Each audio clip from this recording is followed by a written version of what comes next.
I spend a lot of time thinking about how not to get raped or murdered.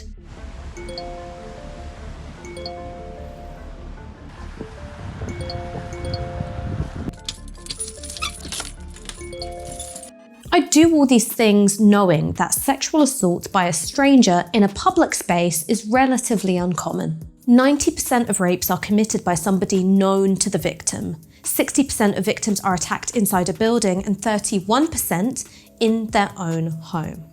Maybe that's something you never think about, but chances are if that's the case, you're probably a man.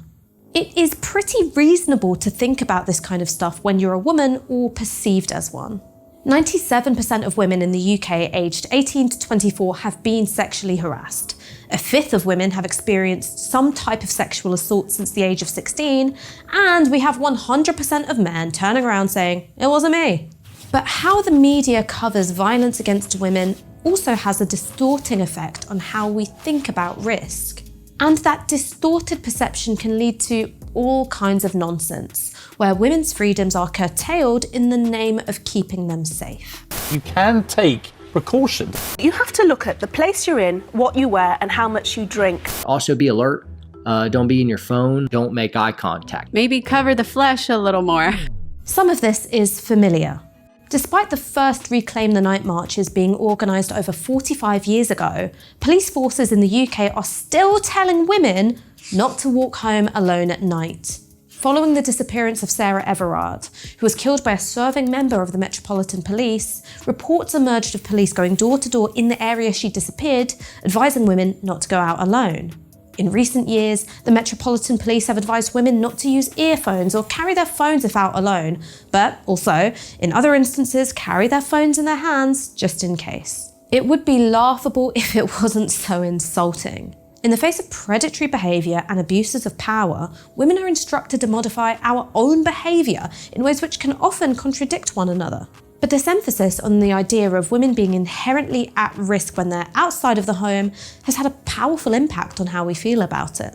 According to polling from YouGov, British women actually feel less safe on the streets than we did 3 years ago. While the number of women saying they would never go out alone at night hasn't really changed, the percentage saying they'd feel unsafe to do so has leapt from 46% to 63%. Women saying they feel unsafe to exercise outdoors by themselves increased from 14 to 21%, and more women report taking steps on a regular basis to protect themselves from sexual assault now than 3 years ago. Increased awareness has also had the effect of increased anxiety.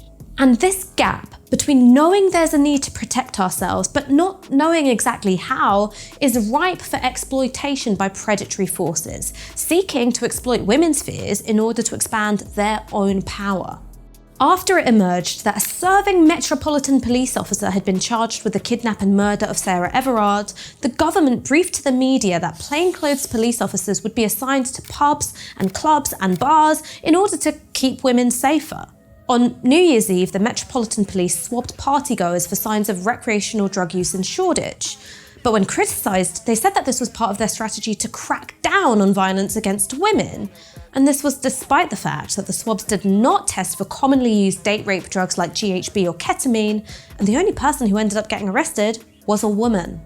The idea of increased police presence in parks and routes used by women on their walks home has been floated by the Metropolitan Police and the Home Office as well.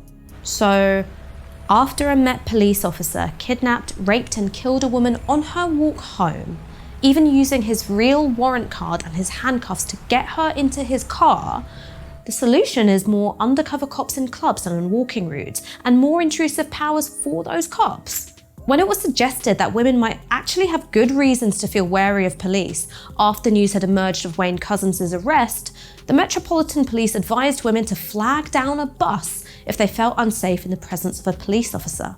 How we're meant to flag down a bus while in handcuffs was never explained.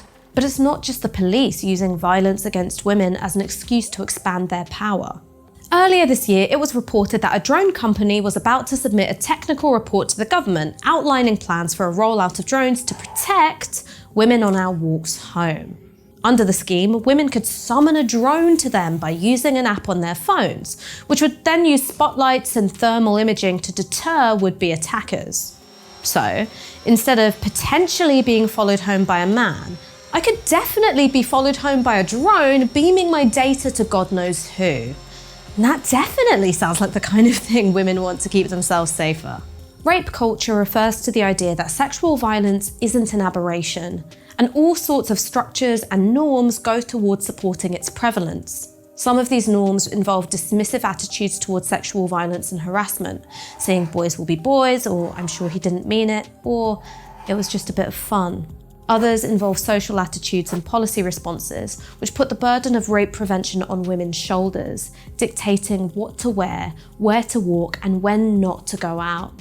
And a third aspect of rape culture isn't just about the role of shame and silence in making women more vulnerable. It's about making certain kinds of rape hyper-visible, amplifying the sense of threat, so that more authoritarian measures to combat it seem justified. We know that home is, unfortunately, the most statistically dangerous place for women to be. It's where we're most at risk of violence, more often than not at the hands of people we know.